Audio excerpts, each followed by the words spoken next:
మీరు మైనారిటీ వాద కవిగా ఐడెంటిఫై అవ్వడానికి ప్రయత్నం చేస్తున్నారు అని ఎవరైనా కామెంట్ చేస్తే అంటే మిమ్మల్ని ఒక పరిమితిలో ఉంచేయడానికి చేసే ప్రయత్నం కాదు అది. ఎందుకంటే నేను దాంట్లో ఐడెంటిఫై అయ్యాను కాబట్టి.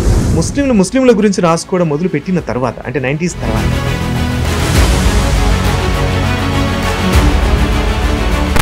హిందూ నేషనలిజం వచ్చిన తర్వాత, హిందూ జాతీయవాదం వచ్చిన తర్వాత అందరికీ ముఖ్యమైన శత్రువు ముస్లిం. తెలంగాణ వచ్చింది కానీ తెలంగాణ ఆత్మ గౌరవం లేదంటే సాంస్కృతిక తెలంగాణ రాలేదనే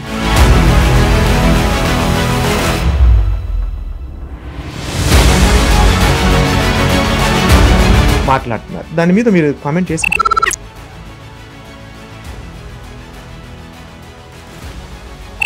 విగ్రహాన్ని కూల్చేసి ఈడ్చుకుంటూ వెళ్ళిపోయారు వీధులు. మీరు మీ సంకలనాలు వేసుకోండి, మీరు ఏమైనా చేసేసుకోండి, కాకపోతే దానికి మీరు ఆంధ్ర అని పెట్టుకోండి. అందులో అనుమానమే లేదు. మీరు తెలంగాణ రాయలసీమతో పోల్చినప్పుడు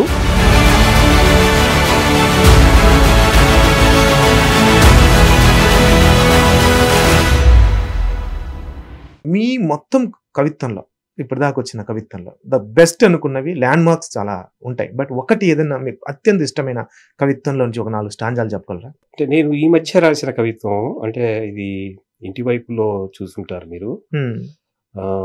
ఆ కవితలు చాలా మటుకు నాకు ఇష్టమైనవి. ఎందుకంటే నేను అమెరికా వెళ్ళిన తర్వాత నేను చూసిన జీవితం, అక్కడ మామూలు జనం అనుభవిస్తున్న వివక్ష ఏదైతే ఉందో అది నేను ప్రత్యక్షంగా చూశాను. నేను నా విద్యార్థుల్లో చూశాను. నేను సో ఎక్కడైనా సరే వివక్ష అనేది కామన్. మీరు అమెరికా వెళ్ళండి, ఎటు వెళ్ళండి, భూఖండం మీద ఎక్కడికి వెళ్ళినా కూడా వివక్ష ఉంటుంది. అందుకని నేను దాని మీద రాసిన కవిత్వం. ప్లీజ్ చదవండి సార్. అంటే కొంచెం బాధాకరమైన విషయమే కానీ నాకు అలా రాయడం. ఈ పోయం పేరు not in any once name. అది అంటే పేరు అన్నది పేరుని బట్టి మిమ్మల్ని చీల్చేయడం సమాజం నుంచి, అంతేగా, మీ రంగుని బట్టి. అది ఆ విషయం గురించి. ఇప్పుడు నేనేమీ వణికిపోవడం లేదు, నన్ను భయం చాపలో చుట్టి నువ్వు ఎక్కడికో విసిరేయనూ లేవు. ఒక చలికాలపు మసక చీకటిగా మసిలేవాణ్ణి కాదు. నా భుజం మీద నీ చేతుల్ని మనసారా చుట్టడం సరే, కనీసం నీ చేతి నీడ కూడా ఏనాడు పడలేదు కనుక నా లోపల మెలితిరుగుతున్న నిప్పు సముద్రాల అలికిడి నీకు తెలియదు. నువ్వు అచ్చోసి వదిలేసిన కాగితాలో 24 గంటల నీ దృశ్యపహరాలో ఊరేగిస్తున్న 1000 నాల్కల నోళ్లల్లో, ఆ నోటి మాటల మంటలో, ఆ మాటల్లోని విషమో నన్ను కనికట్టు చేస్తూ ఉంటాయని అనుకుంటూ ఉంటావు నువ్వు. నేను కొత్త దృశ్యాన్ని రచిస్తూ ఉంటానని, కొత్త మాటని ఊహిస్తూ ఉంటానని, నీ ఊహకేమాత్రం తోచని సమూహమై వస్తానని నువ్వు అనుకోలేదు కదా. ఒక నిప్పు తునక చేతికందితే చాలు నేను లావాని. ఒక్క నీటి చుక్క తాకితే చాలు నేను సునామీని. నీకంటూ ఏమి మిగల్లేదు, నువ్వొక రంగువో పేరువో తప్ప, ఇంకేదో తప్ప, నువ్వు ఎప్పుడూ ఏమి కాదు. రంగువో పుట్టిన మట్టిలోని అమ్మతనాన్ని అమ్మకానికి పెట్టిన వాడివి. మా నమ్మకాల విత్తనాల్లో విషం పోసి ద్వేషాన్ని పండిస్తున్న వాడివి. లోపలి నెత్తురంతా తోడిపోసి ప్రతి శరీరాన్ని ఎండిపోయిన దిగుడుబావి చేస్తున్న వాడివి. ఇవాళ నీ పేరు ఒక రక్కసి మోళి. నువ్వు ఊహించలేని రంగుతో రాస్తున్నా నా పేరు.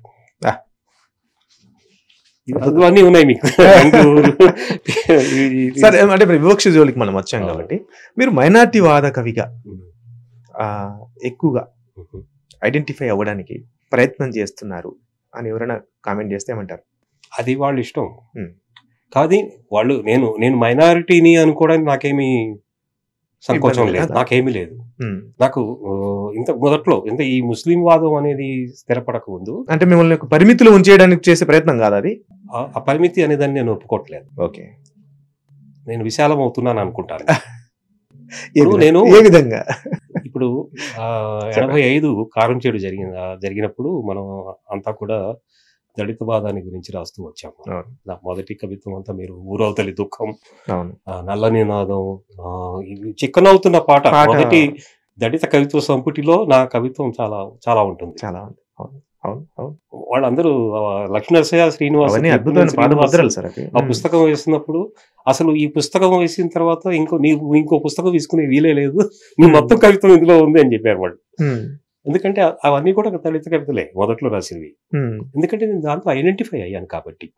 ఎందుకు ఐడెంటిఫై అయ్యాను కాబట్టి అంటే వాళ్ళు దళితులుగా అనుభవిస్తున్నది ఏంటో నేను ముస్లింగా అనుభవించాను కాబట్టి నేను వెంటనే అది రాగానే కూడా దాన్ని హక్కున చేర్చుకొని ఇది నాకు కావాలి, ఇదే నేను చెప్పాలనుకున్న విషయం అనుకున్నాను, చెప్పాను. అదే విషయం ముస్లిం వాదం అంటే ముస్లిం వాదం మొదలు పెట్టక ముందే ముస్లిం చైతన్యాన్ని గురించి రాసాం మనం. అంటే ముస్లిం వాదం తర్వాత వచ్చింది, అంతకుముందు ముస్లిం వాదం. మిమ్మల్ని ముస్లిం వాద కవిగా చెప్పే వాళ్ళకి అది ఒక పరిమితి, మీరైతే మాత్రం అది పరిమితి కాదు, నాకు విశాలం అని అంటున్నారు. ఇది మీరిద్దరికి ఉన్న తేడా. రెండోది అది కూడా సిద్ధాంతమే అది. ఎందుకంటే అది నేను ఇంతకుముందు పుస్తకంలో రీమేకింగ్ హిస్టరీ ఇంగ్లీష్ పుస్తకంలో కూడా ఆర్గ్యుమెంట్ చేశాను. అవును, మరి మీరు ఆ సిద్ధాంతం అయినప్పుడు దాని మీద పట్టింపు, దాని మీద ఒక కన్సర్న్ మీకు మళ్ళీ మనం వాదాల జోలికి వెళ్తే కనుక స్త్రీవాదానికి కానివ్వండి, దళితవాదానికి కానివ్వండి వచ్చినంత అటెన్షన్ ముస్లిం వాదానికి వస్తుందని అనుకుంటున్నారా? లేదు, కాదా? దానికి కారణం అది కాదు. ఇందులో చాలా రాజకీయాలు ఉన్నాయి. మీకు నేను ఇది రాశాను అనుకుంటాను, వార్తలో చర్చలో రాశాను నేను ఈ విషయాన్ని కూడా. మీకు దళితవాదానికి ఉన్నంత లెజిటిమసీ, స్త్రీవాదానికి ఉన్న లెజిటిమసీ ముస్లిం వాదానికి లేదు. ఎక్కడ? ఎందుకంటే మీరు దళితుల్ని ఒప్పుకున్న వాళ్ళు కూడా, స్త్రీల వివక్షను ఒప్పుకున్న వాళ్ళు కూడా ముస్లింల వివక్షను ఒప్పుకోరు. ఎందుకంటే వీళ్ళకి పుట్టక నుంచే ముస్లిం అంటే కోపం, ముస్లిం అంటే ఒక రకమైన చూపు, ఇవన్నీ వాళ్ళ మనసులో రికార్డ్ అయిపోయి ఉన్నాయి వాళ్ళకి.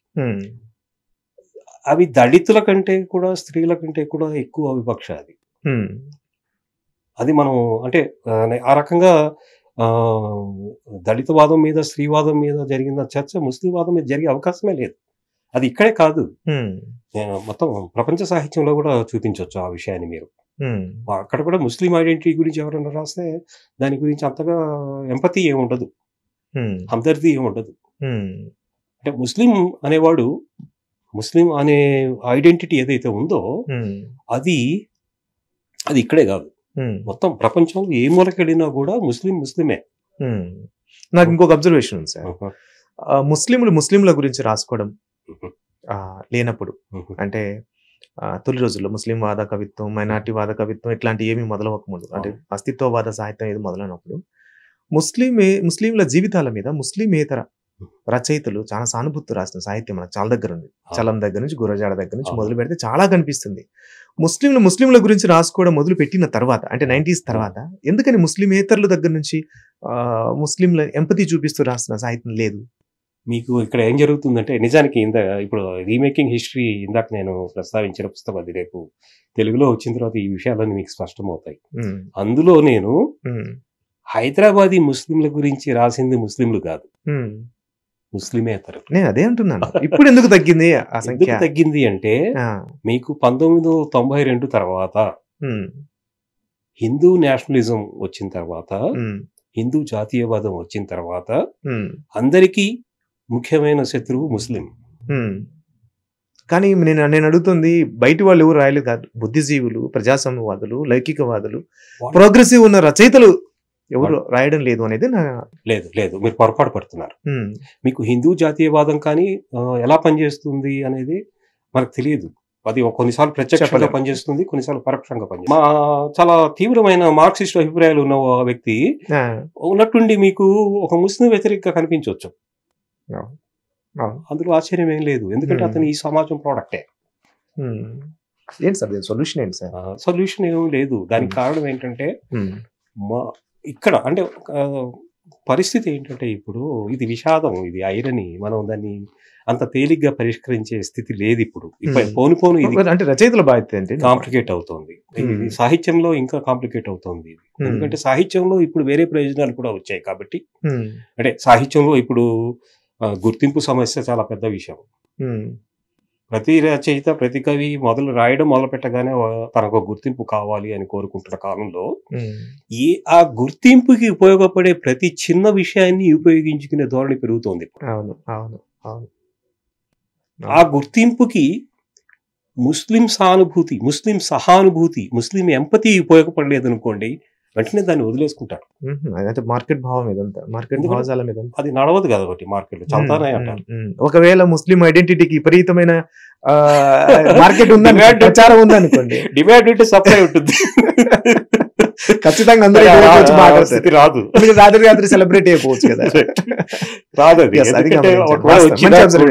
వచ్చినా కూడా వెంటనే దాన్ని ఎలా అణిచివేయాలో వీళ్ళకి బాగా తెలుసు. తెలంగాణలో ఒక ఆత్మగౌరవ ఉద్యమం అంటే వేరే వాళ్ళు పాలిటిక్స్ లేకుంటే రాజకీయవేత్తలు ఎవరైనా చేస్తూ ఉంటే నేను అడగను. అంటే మనలో మన మిత్రులే కొంతమంది వాళ్ళ వేదనని ఉపయోగిస్తున్నారు. తెలంగాణ వచ్చింది కానీ తెలంగాణ ఆత్మ గౌరవం లేకుంటే సాంస్కృతిక తెలంగాణ రాలేదు అనే కామెంట్ కూడా వినపడుతూ ఉంది. ట్యాంక్ బండ్ లో విగ్రహాలని తీసేయాలి అని చెప్పి కూడా రీసెంట్ గా తెలంగాణ కేంద్రంగా కొంతమంది మిత్రులు మాట్లాడుతున్నారు. దాని మీద మీరు కామెంట్ చేశారా? నేను ఒక విషయం నిర్మోహమాటంగా చెప్పదలుచుకున్నాను. ఇది అమెరికాలో కూడా జరుగుతుంది ఈ విగ్రహాల విధ్వంసం. విగ్రహాలని మొన్న నేను బ్రిస్టల్ అనే ఊళ్ళో లండన్ లో చూశాను. ఇది ఒక 50 ఏళ్ల క్రితం ఒక మహానుభావుడు అనుకున్న వ్యక్తి బ్లాక్ లైవ్స్ మ్యాటర్ అయిన తర్వాత, నల్లజాతి ఉద్యమం వచ్చిన తర్వాత అతని విగ్రహాన్ని కూల్చేసి ఈడ్చుకుంటూ వెళ్ళిపోయారు వీధుల్లో. కోపం అది. అయితే నా అభిప్రాయం ఏంటంటే అది ఆగ్రహం. అది ఆగ్రహం వేరు. కానీ నేను చరిత్రని తుడిచిపెట్టకూడదు. చరిత్రే. చరిత్రలో పొరపాట్లు జరుగుతాయి. చరిత్రలో కొంతమంది అర్హత లేని వాళ్ళు ఉన్నత స్థానాలకు వెళ్ళిన సందర్భాలు చాలా ఉన్నాయి. దాన్ని ఎవరు ఆపలేరు. చరిత్ర నడక అలా ఉంటుంది. వాటిని ఐడెంటిఫై చేసి దాన్ని ప్యూరిఫై చేయాల్సిన బాధ్యత అవసరం లేదు. ఆలోచన అది ఇంకో రకంగా మీరు అవతలి వాళ్ళు ఏదైతే చెప్తున్నారో అదే పని మీరు చేస్తున్నారు. కాబట్టి నేను అలాంటి వాటికి నేను వ్యతిరేకం. అది సాహిత్యంలో కూడా మీరు ఆ పని చేయొచ్చు. గ్రహాలు పెట్టారు ఆల్రెడీ, ఎందుకు దాన్ని ఇప్పుడు కూల్చడం? ఇప్పుడు ఎంత కాదనుకున్నా ఇదంతా కలిసి నడిచిన చరిత్ర. అవును, అది ఆంధ్ర కావచ్చు, తెలంగాణ కావచ్చు, రాయలసీమ కావచ్చు. ఇప్పటికీ కూడా ఆంధ్రాకు చెందిన, ఆంధ్ర ప్రాంతానికి చెందిన కొంతమంది రచయితల లేకపోతే కవుల లేకుంటే బుద్ధిజీవుల వాళ్ళ ఆధిపత్యమే కొనసాగుతూ ఉంది. మీది మీదే, మాది మీదే, మాది మాదే అని కూడా ఒక చిన్న గొడవ జరిగింది. దాంట్లో వాళ్ళు ప్రధానంగా చెప్తుంది ఏంటంటే, మీరు తెలుగు అని పేరు పెట్టుకొని తెలుగు కథల పుస్తకం లేకపోతే తెలుగు కవిత్వం ఇట్లా పెట్టేసుకొని తెలంగాణకు సంబంధించిన కవుల్ని చాలా తక్కువ మందిని, అది కావాలని చేస్తున్నారా లేకపోతే అసంకల్పితంగా జరుగుతుందో పక్కన పెట్టండి, అట్లా చేస్తున్నారు. కాబట్టి మీరు తెలుగు అని పెట్టినప్పుడు ఖచ్చితంగా మాకు సమాన భాగస్వామ్యం ఇవ్వాలి. లేదు మేము ఆ తెలంగాణ వాళ్ళని గుర్తించమని అనుకుంటే మీరు మీ సంకలనాలు వేసుకోండి, మీరు ఏమైనా చేసేసుకోండి, కాకపోతే దానికి మీరు ఆంధ్ర అని పెట్టుకోండి అనే గొడవ నడిచింది. దాని మీద మీ కామెంట్ అండి. అది నేను కొంతవరకు ఒప్పుకుంటాను నేను. ఎందుకంటే ముఖ్యంగా ఇది తెలంగాణ వైపు నుంచి ఎంత అవసరమో రాయలసీమ వైపు నుంచి కూడా అంతే అవసరం నా దృష్టిలో. నిజమే కదా. ఎందుకంటే ఉత్తరాంధ్ర నుంచి ఇవన్నీ కూడా కోస్తా ఆంధ్ర ఆధిపత్యం కింద నలిగిపోయినాయి. అందులో అనుమానం ఏం లేదు. 2.5 జిల్లాల ఆధిపత్యం నడిచింది. సాంస్కృతికంగా ముఖ్యంగా మిగతా విషయాలు సరే ఇక చాలా ఉన్నాయి. ఆర్థికంగా, వ్యవసాయకంగా, తర్వాత ఉద్యోగరీత్యా ఇలా చాలా జరిగాయి. వాటిలో వాళ్ళ ఆధిపత్యం ఉంది. అలాగే సాహిత్యంలో కూడా నడుస్తోంది ఆధిపత్యం. అక్కడ నుంచి బలమైన రచయితలు లేకపోవచ్చు ఇప్పుడు. ఇంతకు ముందు ఉన్నంత బలమైన రచయితలు మీరు కోస్తా ఆంధ్ర నుంచి ఇప్పుడు లేరు మీకు. అందులో అనుమానమే లేదు. తెలంగాణ రాయలసీమతో పోల్చినప్పుడు కోస్తా ఆంధ్ర నుంచి వచ్చే రచయితలు వాళ్ళ ప్రమాణాలు, వాళ్ళ విలువలు అంత ముందు సమాన స్థాయిలో అయితే లేవు. అందులో అనుమానం ఏం లేదు. ఎందుకంటే వాళ్ళు ఒక రకమైన కాంప్లెక్స్ లోకి వెళ్ళిపోయారు. అందులోంచి సాహిత్యం రావట్లేదు. ఇది కూడా పెద్ద మాట. పోరాటం సంఘర్షణ ఎక్కువ అంటే ఎక్కువ రాష్ట్రం విడిపోయిన తర్వాత ఉమ్మడి రాష్ట్రం ఆంధ్రప్రదేశ్ నుంచి ముఖ్యంగా లేదా గత కొంతకాలంగా అక్కడ నుంచి రావాల్సినంత సాహిత్యం రావట్లేదని మీ కంప్లైంట్. అదొకటి రావట్లేదు. అంతకు ముందు అంటే మీరు చూస్తే అర్థమవుతుంది, సాహిత్య చరిత్ర చూస్తే అర్థమవుతుంది. ప్రతి ఉద్యమం సరే, ఈ తెలుగు దాన్ని ఏమంటారు? తెలుగు అనేదాన్ని, తెలుగు ఆంధ్ర అనేది గొడవని, దాంట్లో మీ కామెంట్ ఏంటి? వాళ్ళ ఆంధ్ర అని నేను పెట్టుకోవాలా? చాలా స్పష్టంగా నేను ఏమంటానంటే ఆ తేడా మనకు తెలియాలి, ఆ తేడా పాటించాలి. తెలంగాణ, రాయలసీమ, ఉత్తరాంధ్ర మూడు వాటి ఉనికిని, తెలుగు అనే భావం కూడా ఒకటి కాదు. మీరు తెలుగు అని వాడుతున్నప్పుడు దాంట్లో ఒక ఆధిపత్య భావం ఉంది, ఒక ఈక్వల్ ఇది రావాలి. అయితే దీని మీద ఒక చర్చ జరిగిందండి. వాళ్ళు ఏమంటున్నారంటే తెలంగాణ నుంచి రావాల్సినంత సాహిత్యం రానప్పుడు ఈ సంకలనంలో మేము అవకాశం కల్పించలేం కదా, అంటే నిజంగానే తెలంగాణ నుంచి క్వాలిటీ సాహిత్యం రావట్లేదు అనే ఒక మాట వినపడింది. సో ఇప్పుడు తెలంగాణలో క్వాలిటీ సాహిత్యం ఆంధ్రాలో సంబంధించిన కొంతమంది చెప్తున్న దాని ప్రకారం లేదని అనుకుంటున్నారా ఇప్పటికి మీరు? లేదు, అది అసలు మొదటి నుంచి. ఇంకొక విషయం ఇది నేను ఒక పుస్తకంలో ఆర్గ్యూ చేసింది, మొత్తం తెలంగాణ సాహిత్యం నేను తీసుకుంది. అందులో ఎప్పటి నుంచి? 1900 నుంచి. ఓకే. 1901లో కృష్ణదేవరాయాంధ్ర భాష నిలయం లైబ్రరీ ఉద్యమం బలంగా నడిచింది ఇక్కడ. 1930 తర్వాత ప్రింటింగ్ ఇది అద్భుతంగా విస్తరించింది.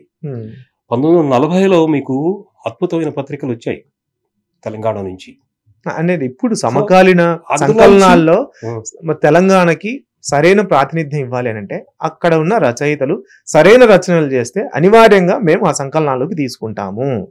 అక్కడ క్వాలిటీ లేనప్పుడు మేము కేవలం ప్రాతినిధ్యం ఇవ్వాలనే ఉద్దేశంతో సంకలనంలో కథలు కానీ కవిత్వం కానీ చేరిస్తే అప్పుడు సంకలనం యొక్క క్వాలిటీ దెబ్బతింటుంది కదా అనేది వాళ్ళ వాదన. ఇప్పుడు క్వాలిటీ అది అండర్లైన్ చేయండి, అది ఇంపార్టెంట్. క్వాలిటీని ఎవరు నిర్ణయించారు? ఎగ్జాక్ట్లీ. దాని వెనక ప్రమాణాలు కొలమానాలు ఏంటి? ఆ ప్రశ్న వేసుకోవాలి మనం. నాకు దాశరథి గారు వ్యక్తిగతంగా చిన్నప్పటి నుంచి చూశాను నేను, నారాయణ రెడ్డి గారిని. వాళ్ళు ఒక మాట అనేవాళ్ళు ఎప్పుడు కూడా, మీరు కోస్తా ఆంధ్ర రచయితల కంటే కవుల కంటే కూడా తెలంగాణ కవులు రచయితల మీద చరిత్ర భారం ఎక్కువ ఉంది. ఎందుకంటే వాళ్ళకు చరిత్ర లేదు అన్న భావనని వాళ్ళు మొదటి నుంచి డెవలప్ చేస్తూ వచ్చారు. కోస్తా ఆంధ్ర సాహిత్య విమర్శకులు, చరిత్ర రచయితలు. అది వదిలించుకొని మేము రాయాల్సి వచ్చింది అన్నారు వాళ్ళు. చాలా వాస్తవం, అది చాలా బాధ ఉంది. ఇది రాయలసీమలో కూడా వాస్తవమే. 1901 సాధన పత్రికలు, రాయలసీమ ఎంత వారసత్వం ఉంది. మరి ఎందుకు మాట్లాడడం అంటే క్వాలిటీ పేరుతో ఆ క్వాలిటీని కోస్తా ఆంధ్ర నిర్ణయించింది కాబట్టి దాంట్లోకి అది ఒదగదు అనే ఒక కారణం చూపించి వాళ్ళని పక్కన పెట్టేశాం మనం. డెనయల్, సాధారణ వాళ్ళ హక్కుల్ని కూడా మనం మనం కాదు, డామినెంట్ సాహిత్యవేత్తలు నిరాకరించారు. అవార్డులు వాళ్ళకి వెళ్ళాయి. చాలా ప్రతిష్టాత్మకంగా భావిస్తున్న ఏదైతే కథా సిరీస్ ఉందో ఆ కథా సిరీస్ లో కథలకు సంబంధించి ఎక్కువగా కంప్లైంట్లు అన్నమాట. సో ఆ కంప్లైంట్లను దృష్టిలో పెట్టుకొని మాట్లాడితే తెలంగాణ నుంచి మంచి కథా సాహిత్యం వస్తున్నప్పటికీ వేయడం లేదని మీరు అనుకుంటున్నారా? నేను అనుకుంటున్నాను. ఎందుకంటే వాళ్ళు ఇంకా రియలైజ్ కావట్లేదు. అంటే సాహిత్యానికి ఏది ప్రమాణం, సాహిత్యాన్ని ఏ క్వాలిటీతో మీరు నిర్ణయించాలి అనేది ఇంకా వాళ్ళు రియలైజ్ కావట్లేదు. ఇప్పుడు ఇలాంటి విషయాల్లో ఇప్పుడు ఆఫ్రికన్ రచయితలు ఉన్నారు మనకి. వాళ్ళు ఎంతో పీడనని అనుభవించారు, సమాజంలోనే కాదు సాహిత్యంలో కూడా. అదే స్థితి ఇక్కడ. ఎందుకంటే మామూలు సాహిత్యానికి కొన్ని ప్రమాణాలని నిర్ణయించారు కాబట్టి, ఆ ప్రమాణాల్లో వదగరు కాబట్టి ఆఫ్రికన్ సాహిత్యాన్ని పక్కన పెట్టారు. అదే సూత్రం ఇక్కడ వర్తిస్తుంది. చివరి ప్రశ్న అడుగుతాను సార్. ఇప్పుడు తానాకు సంబంధించిన చర్చ వచ్చింది. మొన్న నవల్స్ పోటీ పెట్టిన తర్వాత దాన్ని వాళ్ళు క్యాన్సిల్ చేసి దాని మీద చాలా మంది సాహితీవేత్తలు చాలా ఆగ్రహం వ్యక్తం చేశారు. దీన్ని మీరు ఎలా చూస్తారు? దాని మీద నేను వ్యాఖ్యానించదలుచుకోలేదు, ఎందుకంటే అది నాకు తెలియని విషయం. ఓకే, అది సంస్థకి సంబంధించిన విషయం. నేను అంటే రాజకీయాలు ఉన్నాయని నేను అనుకోవట్లేదు. ఎందుకంటే అది నిజంగానే రాలేదేమో. చాలా విషయాల్లో ఇలాంటివి జరుగుతున్నాయి. కొంతమంది రచయితల్ని, కొన్ని ప్రాంతాలని పక్కన పెట్టే ప్రయత్నం జరుగుతుంది. అది పెద్ద సంస్థల్లో ఎక్కువ జరుగుతోంది. పెద్ద పత్రికల్లో ఎక్కువ జరుగుతుంది. ఆ. సంస్థాగతం అయినప్పుడు ఇంకా ఎక్కువ జరిగే అవకాశం ఉంది అది. కానీ దానికి కౌంటర్ చేయడం అనేది అది అందరికీ ఆ రైట్ ఉంది. సార్, తెలుగు సాహిత్యంలో ఇప్పుడు బాగా రాస్తున్న వాళ్ళకి స్పేస్ లేకపోవడం ఒకటి ఉంది కదా, దాన్ని మీరు ఎలా ఎదుర్కొంటున్నారు? ఇప్పుడు చాలా ఎక్కువ ఉంది ఆ సమస్య. ఎందుకంటే మేము సారంగ పత్రిక ఈ 3 ఏళ్లలో మాకు రచనలు ఎక్కువగా వస్తున్నాయి. మాకు ఇంతకుముందు నేను ఎప్పుడు కవిత్వం కొప్పలు తెప్పలుగా వచ్చేది. అప్పుడు మీరు అడిగేవాళ్ళు రోజు 40 కవిత్వం చదివేవాడి నేను. ఇప్పుడు స్థితి మారిపోయింది. ఇప్పుడు రోజు 10 కథలు చదువుతున్నాను నేను. రాసేవాళ్ళు పెరిగారు చాలా మంది. అంటే స్పేస్ లేదు అక్కడ. స్పేస్ లేదు. పెద్ద పత్రికలు ఏవి స్పేస్ ఇవ్వట్లేదు. కథ వేసినా కూడా ఏదో 2 పేజీల్లో రావాలంటే అది కుదిరే పది కాదు. అందుకని అంత ఎడిట్ చేసుకునే శక్తి అంత అసలు అవసరం లేదు. ఏం చేయాలి అనేది సమస్య ఉంది. ఓకే, అది ఇంకా అలాంటి వేదికలు తయారు చేసుకోవడానికి ఏం చేస్తే బాగుంటుంది అనేది కూడా చర్చ జరిగితే బాగుంటుంది. ఒకటి అర్థమైంది ఏంటంటే షరీఫ్, మనకి ఇప్పుడు మీరు జర్నలిజంలో పనిచేశారు, నేను జర్నలిజంలో పనిచేశాను. ఇక్కడ చాలా మంది ఏదో రకంగా జర్నలిజంతో సంబంధం ఉన్నవాళ్ళు, ఎందుకంటే వాళ్ళ రచనలన్నీ పత్రికల్లో వచ్చినాయి కాబట్టి. అంటే దానికి పరిష్కారం ఏంటంటే సమాంతరంగా పత్రికలు రావాలి. అంటే మా ఆన్లైన్ పత్రికలు వస్తున్నాయి ఇప్పుడు, బాగుంది. ఇప్పుడు నిజానికి ఇంతకు ముందు ఏదో 1-2 వెబ్ మ్యాగజైన్సే ఉండేవి. ఇప్పుడు పర్వాలేదు, వస్తున్నాయి. కానీ నాకు అనుమానం ఏంటంటే అది ఇప్పుడు బలపడుతోంది కూడా.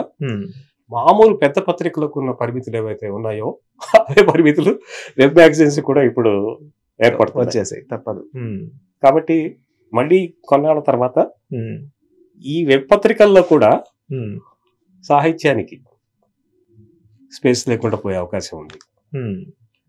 నాకు అది కనిపిస్తుంది స్పష్టంగా. ఎందుకంటే వాళ్ళు ఆ స్పేస్ ని వేరే వాటికి కేటాయించడం నేను చూస్తున్నాను. నేను ఇప్పుడు సారంగా అంటే మేము పనిగట్టుకుని దాన్ని ఇంతకు ముందు మొదట్లో వేరే వ్యాసాలు అవి వేసేవాళ్ళం, కానీ ఇప్పుడు మానేసాం, వేయట్లేదు. ఓన్లీ సాహిత్య సినిమా కూడా వేయట్లేదు. ఇప్పుడు ఇంతకుముందు మొదట్లో సినిమా కూడా వేసేవాళ్ళం, కానీ ఇప్పుడు చాలా స్పష్టంగా తీసుకున్న నిర్ణయం ఏంటంటే కేవలం సాహిత్యం. సో పత్రికా నిర్వాహకులుగా ఇప్పుడు వస్తున్న సాహిత్యం మీద, అంటే ముఖ్యంగా ఇప్పుడు రాస్తున్న జనరేషన్ ఉన్నారు కదా, కొత్తగా రాస్తున్న ఒక కొత్త తరం, కనీసం లేదంటే నేను యువ 40 తీసుకొచ్చాను, అవి దాదాపు 100 మంది దాకా రాస్తున్నారు ఇప్పుడు. అంటే అక్కడ కూడా ఎక్కడ ఒక పేరు మనకు కనబడుతుంది కానీ, బట్ అన్ని ఒక లిస్ట్ అవుట్ చేస్తే 100 మంది దాకా రాస్తున్నారు. ఇలాంటి వాళ్ళ రచనలు మీరు తరచూ చదువుతున్నారు కాబట్టి పత్రికా నిర్వాహకుడుగా, ఏంటి ఇప్పుడు వస్తున్న సాహిత్యం మీద మీ కామెంట్ ఏమి? ఒక్క ప్రధానమైన కంప్లైంట్ భాష. ఎంత కాదనుకున్నా ఇంతకు ముందు 10 ఏళ్ల క్రితం భాష మీద ఉన్న పట్టు, శ్రద్ధ ఇప్పుడు లేదు. ఇప్పుడు ఇంగ్లీషు తెలుగు కలిపి ఒత్తులు దీర్ఘాలతో పని లేకుండా రాయడం ప్యాషన్ ఏమో మనం గుర్తించలేకపోతున్నాం. తప్పదు, కానీ తప్పేం లేదు. ఇంగ్లీష్ వాడండి, ఉర్దూ వాడండి, తప్పేం లేదు. ఇంకో భాష వాడినా తప్పేం లేదు. అమెరికన్ సాహిత్యంలో అది చాలా సహజంగా జరుగుతూనే ఉంటుంది. కానీ అది కాదు, ఏ భాష వాడుతున్నారో, మీ కథకి మీ రచనకి ఏ భాష ప్రామాణికమో ఆ భాష శుభ్రంగా ఉండాలి. నేను అంటే భాషకి సంబంధించిన కంప్లైంట్స్ ఎక్కువ ఉన్నాయి, చైతన్యం పెరగాలి అనుకుంటున్నాను నేను. 2 షరీఫ్ చాలా నిర్మోహమాటంగా నేను చెప్పదలుచుకున్న విషయం, చదువు లేదు, అధ్యయనం కావాలి. చదవడం అనేది తగ్గిపోయింది, రాయడమే పెరిగింది. రాయడం ఎలా పెరుగుతోంది? కేవలం వాళ్ళ గుర్తింపు తపన అది. కానీ రాయడం అనేది కేవలం గుర్తింపుకి సంబంధించిన విషయం కాదు. గుర్తింపులో అది ఒక భాగమే, కానీ అదే విషయం కాదు. ఎందుకంటే మీరు ఒక పర్పస్ కోసం రాస్తారు.